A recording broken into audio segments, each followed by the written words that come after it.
যে ছেলেগুলো রাস্তায় নেমে আসছে, যারা মাইর খাইছে, এদেরকে আবার আজকে পুলিশ দেখলাম টেনে টেনে নিয়ে যাচ্ছে।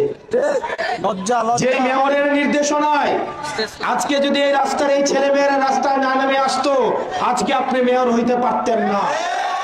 যদিও আপনি মেয়াদ উত্তীর্ণ অবৈধ মেয়র, আপনার হাসিনার সব নির্বাচনকে আপনি অবৈধ বলেন, কিন্তু আপনার নির্বাচনকে আবার আপনি বৈধ বলেন। মানে হাসিনার সবই খারাপ, শুধু আমার নির্বাচনটাই ভালো।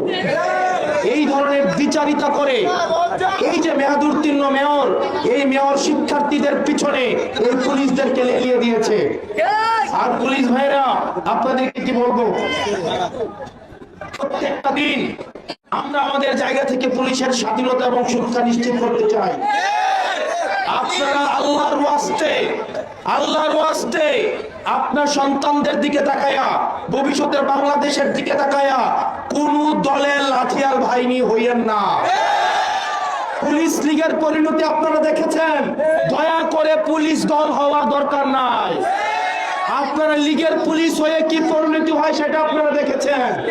যদি আপনারা দলের পুলিশ হইতে যান, তাহলে পরিণতি কিন্তু খুব ভালো হবে না।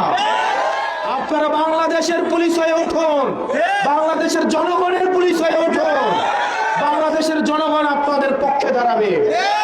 প্রিয় পুলিশ ভাইয়েরা, আমরা আপনাদের পক্ষে, আমরা চাই, আমরা জানি আপনাদের পেশাগত অনেক সীমাবদ্ধতা আছে, আমরা জানি আপনাদেরকে বিভিন্নভাবে ফোর্স করা হয়, আপনাদেরকে আনলফুল অর্ডার বাস্তবায়ন করার জন্য চাপ প্রয়োগ করা হয়, পোস্টিং প্রমোশনকে বন্ধ করায় দেওয়ার কথা বলা হয়, খাগড়াছড়ি বান্দরবান পাঠানোর হুমকি দেওয়া হয়।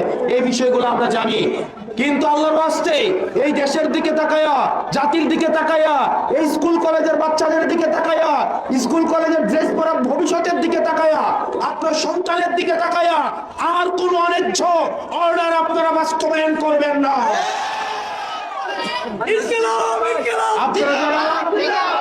আপনারা যারা বাংলাদেশের পুলিশের পোশাকটা গায়ে দেন, এটা আপনাদের অনেক বড় দায়িত্ব এবং সম্মানের।